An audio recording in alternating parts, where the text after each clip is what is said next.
Hey everyone, my name is WyrmsEye, and today I welcome you back to another episode of the Battle Spot Factory, our VGC Battle Spot series.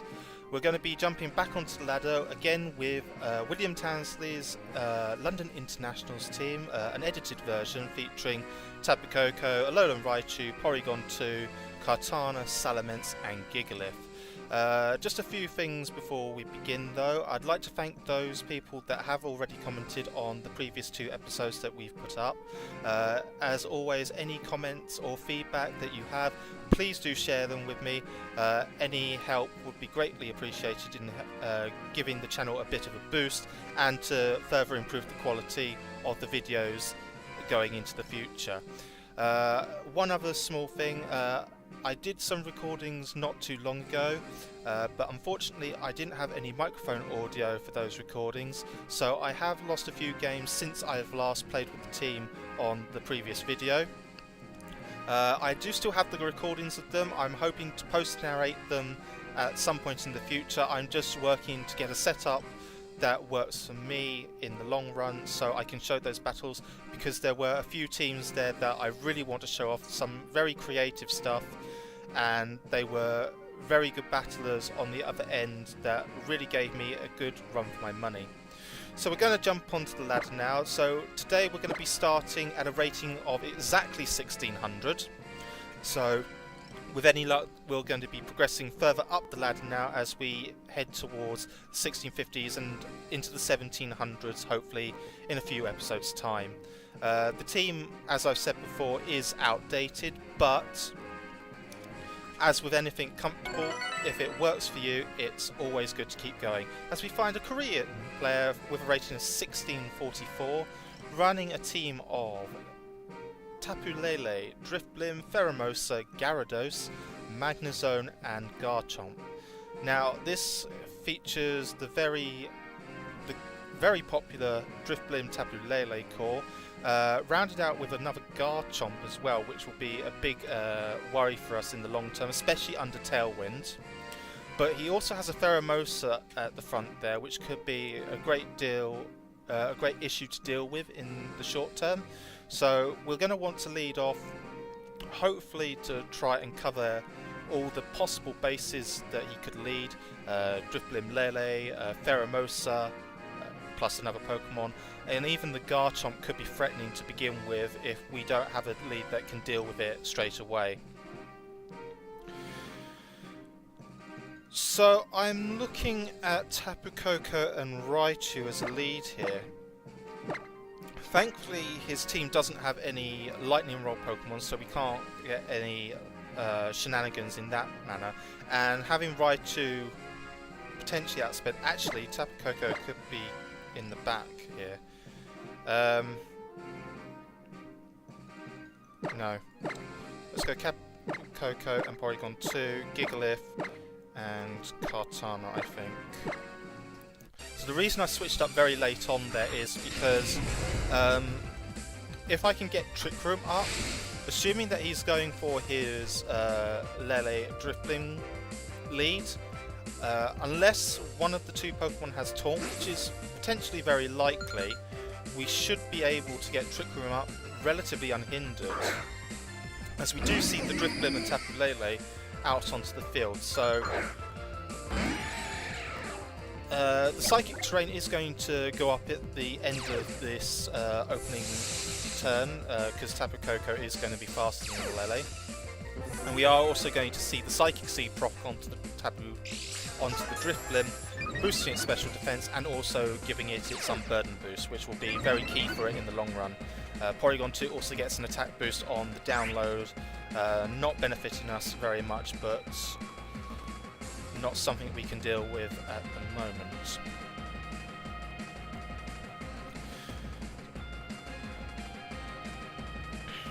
I think it's fairly safe to say that the Drifblim is probably going to Tailwind. If not, it's going to Taunt. So I do want to get some damage down onto it, and I'm going to Volt Switch into the Drifblim, and we'll look at bringing Gigalith in at the back. I am going to go straight for the Trick Room here. If the Tapu Lele happens to taunt us, it's not a big deal in the short term because it's not doing any damage to us, and Porygon 2 is fairly bulky.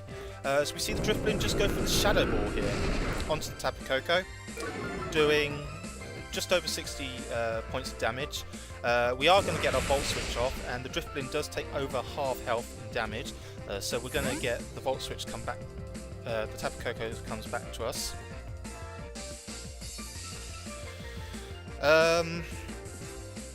The fact that he hasn't Tailwinded does make me slightly apprehensive of the fact that he knows that we're probably trying to Trick Room here.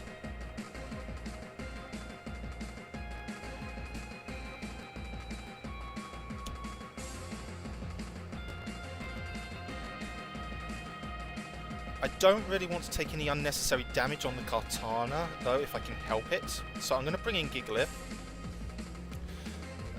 We may see a Shattered Psyche from the Tapu Lele if it's trying to go for a massive attack. But we are going to get the Sandstream up as well, which will be helpful. The Tapu Lele just goes for a Psychic into the Gigalith. It does well over 50% damage on a critical hit there, which is unfortunate, but we do get our Trick Room up, and we are now in a much better position on the field.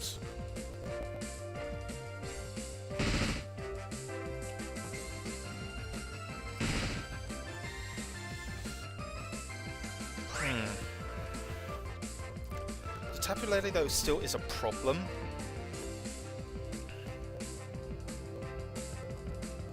And we do know he has Magnezone in. He most likely has Magnezone in the back now to cover our potential Heavy Slam into Lele. I am just going to go for a fairly safe Rock Slide, I think. And I will also Ice Beam into the Tapu Lele. If the Tapu Lele does switch, we will be getting some decent damage onto whatever comes in. Unfortunately, it is the Magnezone, so both attacks will be resisted. Magnezone also avoids our Rock Slide, but we do manage to take down the Drifblim, which will be helpful in the long run, as Porygon 2's Ice Beam does go into the Magnezone. So Sandstorm damage, obviously, it's only onto the Porygon 2 as the Magnezone is Steel type. So not a bad turn there for us. It's far from ideal at this stage in the game because Magnezone does give us a few concerns, as we also see the Pheromosa switching.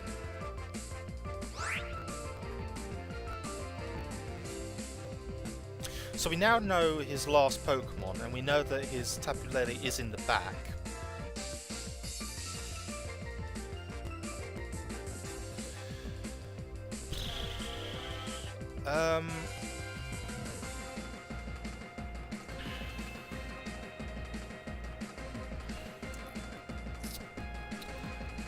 I feel that Earthquake is a fairly safe play here.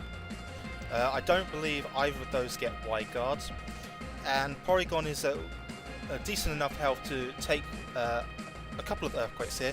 I'm also going to Ice Beam into the Pheromosa. I feel like this is a safe play. Magnezone should go down to an Earthquake, as we see the Tapu Lele return onto the field. Gigalith does get its Earthquake off, and hopefully the Magnezone should go down. It's 4 times effective, as we do see the Magnezone faint to the Earthquake. So we've now managed to get into a far better position on the field. We've removed the biggest threat from play in the form of Magnezone for our Gigalith. We should be able to clean up here, barring any unfortunate situations. How many turns of Trick Room do we have left? 2.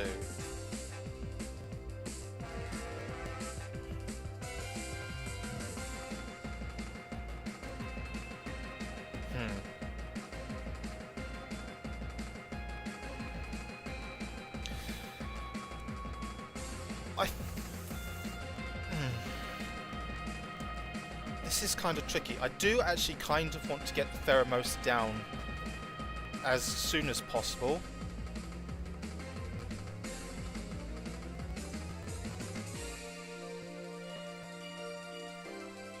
So with that, I'm going to Rock Slide and Ice Beam into the Tapu Lele here.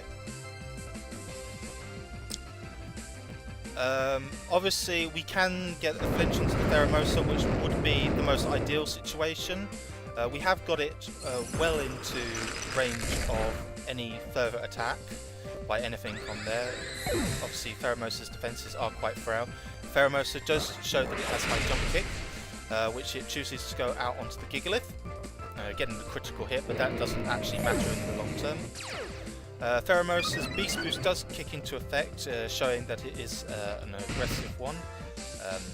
Porygon 2 takes Sandstorm damage, as does the Pheromosa, and I believe the Sandstorm ends in the next turn as well.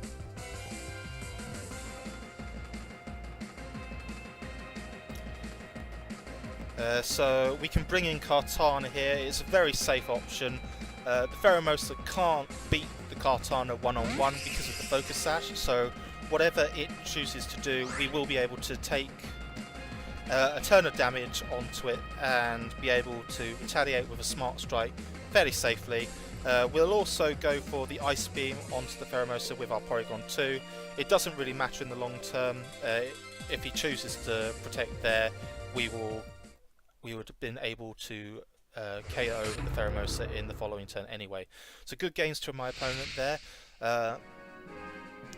Obviously the opening turn was very useful for us. We were able to Volt Switch into our Gigalith, and although the Gigalith took massive damage in the form of Tapu Lele's Psychic straight off the bat, the fact that neither Drifblim or Tapu Lele decided to taunt our Porygon, which was out onto the field at this first turn, meant that we got Trick Room up for free, and we were able to sweep with the Gigalith in the back to an extent that by the time we got to the end game, our Kartana could come in relatively free on the Pheromosa, which was his last remaining Pokemon, and would secure the knockout from there. So we're going to jump back onto the ladder, find our second opponent of the day. I'll also just find some music while I'm here. Let's go with the league title defense. A lovely track, I think. When this video goes out on Sunday, I will finish commentating in Orpington as we see a Japanese opponent with a rating of 1678, featuring a team of Tapu Koko, Arcanine, Mimikyu, Garchomp, Celesteela and Gigalith. So my opponent does have a Trick Room option in the form of Mimikyu and Snorlax, in the form of Mimikyu and Gigalith even. He also has a Celesteela, which could be an issue if it's under Trick Room, just being generally a very defensive Pokemon will give it a lot of ability to stay on the field and take damage as it needs to. I feel like my opponent has to go for his Trick Room option with Gigalith and Celesteela, because it's probably one of the better ways that he can deal with the team as a whole. I'm not going to be able to stop the Mimikyu easily enough. So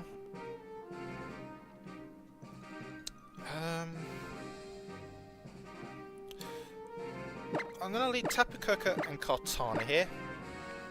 I feel like Gigalith is necessary, just in case he does go with the Trick Room option.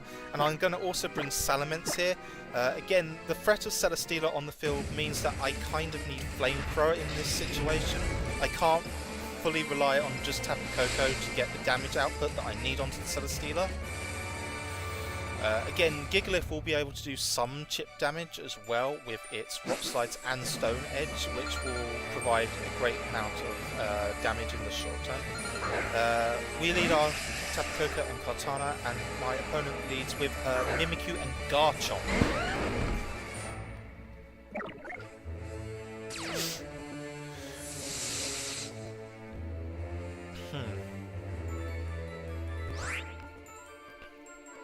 So one of the big things here that I'm very afraid of is a Scarf Garchomp here. Because the Mimikyu has its disguise, it does make it somewhat safe to go for an Earthquake here. However,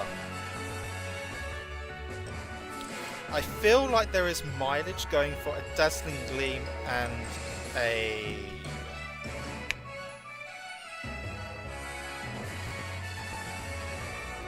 Dazzling Gleam and a Smart Strike into the Mimikyu here, I think.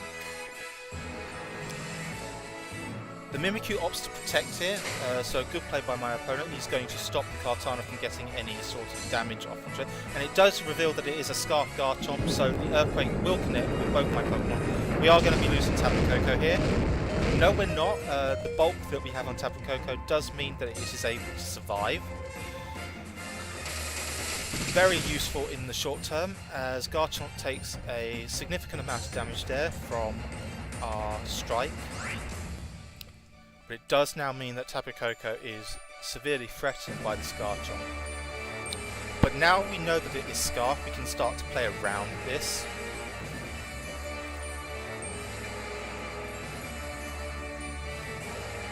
And I feel like the best way to do this will be to switch in the Salamence on the Tapu Koko slot. This will give us an Intimidate onto both of his physical type attackers. And if we also Leaf Blade into the Garchomp slot, in case the Garchomp happens to switch out for a Gigalith, if he tries to set up his Trick Room, he does elect to go into Arcanine instead, so this does mean that our Kartana itself is going to be intimidated, which is unfortunate, but it does mean that a major threat of damage is being removed from the field. Salamence switches in on our Tapu Koko slot, getting the Intimidate. Again, the Intimidate onto Arcanine will be very useful, as our Leaf Blade does over 50% onto the Arcanine, getting a critical hit there, as the Mimikyu opts to Trick Room.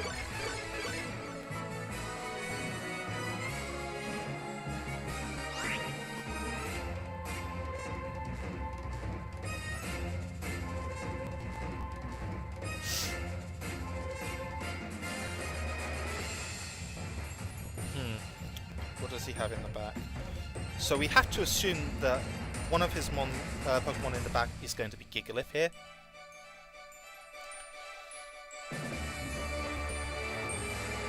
I feel relatively safe in going for the Flamethrower onto the Mimikyu and switching out our Kartana into Gigalith. I feel this is a fairly safe option. If we can break the Mimikyu Sash, disguise rather, we'll be able to more threaten it in subsequent turns, and the Gigalith itself won't take much damage from the Twinkle Tackle that the Mimikyu is bringing out here, which is going to be onto our Salamence, which should knock it out.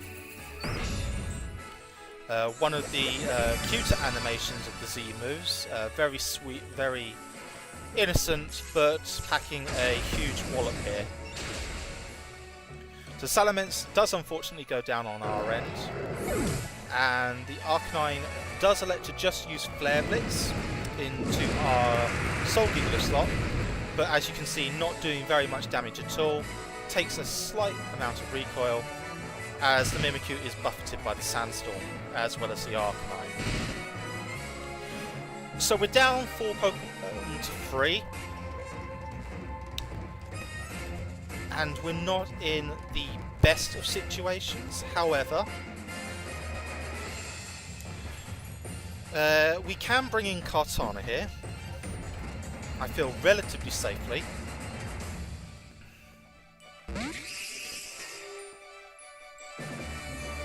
And we can threaten to try and pick up a double knockout here by going for a Rock Slide with our Gigalith. And if we also try to Smart Strike into the Mimikyu, because we will break the disguise on the Gigalith's Rock Slide, assuming it hits, we should be able to knock out the Mimikyu, barring any sort of burns from Will-O-Wisp or the like. So if we do that, Smart Strike into the Mimikyu and Rock Slide. See what our opponent goes for. Our opponent is going to withdraw the Arcanine here into his own Gigalith. Decent play here by our opponent. Mimikyu does elect to protect as well, which is unfortunate.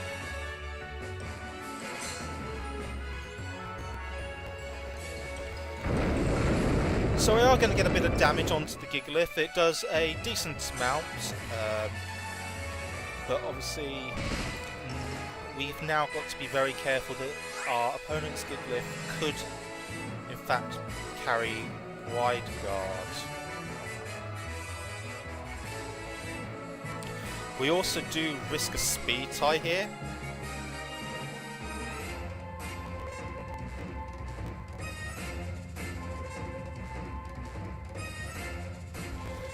I do still think the same play is going to be the safest one. We can still flinch the Mimikyu if we hit, as well as the Gigalith if we happen to win the speed tie. We are running the risk of Wide Guard being a possibility. If it does choose to Wide Guard though, no damage is going to be dealt out by the Gigalith, so we should be in a decent position as the Arcanine comes back in here for our opponents. Again, getting the Intimidate onto both our physical type attackers. Our Gigalith does get the Rock Slide off first though. This does KO the Arcanine. So we will be looking to see what our opponent's Gigalith does. Also just choosing to Rock Slide our two Pokemon, doing minimal damage onto the Kartana, but the Kartana does happen to flinch.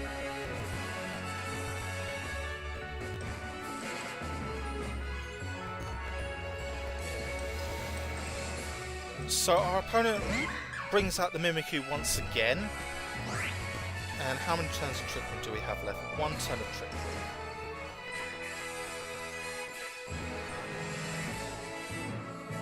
We do have Tapu Koko in the back as well if we need to.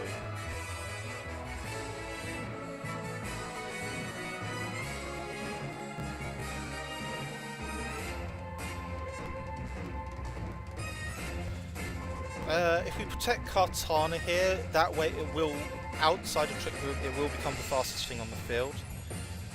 We can choose to Rock Slide again, which I think is the safest play here. So our Kartana protects, so being the fastest, the slowest thing in Trick Room means that there is no protect coming out from our opponent. Our opponent does just choose to Rock Slide. So Gigalith does get taken down to about a third of its health, as our Rock Slide goes on to the opponent. The Gigalith taking a chunk of damage, and the disguise on the Mimikyu is finally broken. So Mimikyu opts to Shadow Claw only into the Kartana, which is protected. And now the dimensions finally return to normal. So we've also learned here that the Gigalith are in fact speed tying. His Gigalith went first that turn, the previous turn ours did. So we have to be somewhat careful of how the Trick Room turns are playing out.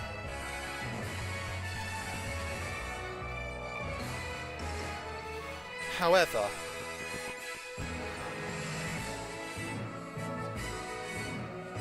I feel like a Leaf Blade into the Gigalith slot and a Heavy Slam into the Mimikyu, you should get a double knockout. The Gigalith on his side may elect to protect, but it does not. So we do pick up the knockout onto the Gigalith slot, which is going to be very important.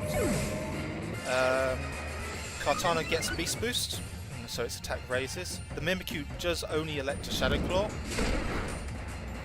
not getting the knockout, as our Gigalith goes for a Heavy Slam and does pick up the knockout onto our opponent's Mimikyu. As the Sandstorm subsides on the field, so we're now 3 Pokemon to 1. We do know what the last Pokemon on our opponent's side of the field is. And we are in a bit of a situation, actually. Our opponents actually played this very well, because the Scarf Garchomp will probably pick up the knockout on all three of our Pokemon if he locks into Earthquake.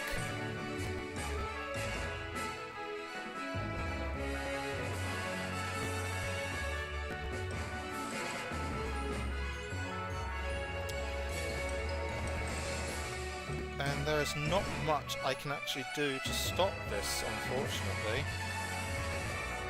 I'm going to Stone Edge here, just on the off chance. So our opponent does correctly choose to lock into Earthquake here. This should knock out both of our Pokemon. And unfortunately it does. So our opponent has played the game very well here. He's managed to set up an end game where the Garchomp is pretty much unhindered to clean up the rest of our Pokemon. Had we given more forethoughts about the Garchomp in the back, we may have been able to stop its ability to sweep through our team, but unfortunately we were kind of put into a position where, even though we had 3 Pokemon apiece, the double knockout that we secured did mean that we were inevitably going to lose in the long term, because the damage that was sustained over the turn racked up to amount to Garchomp being able to clean up at the end. So good games for my opponent here. We will just choose to go and take the loss with some dignity.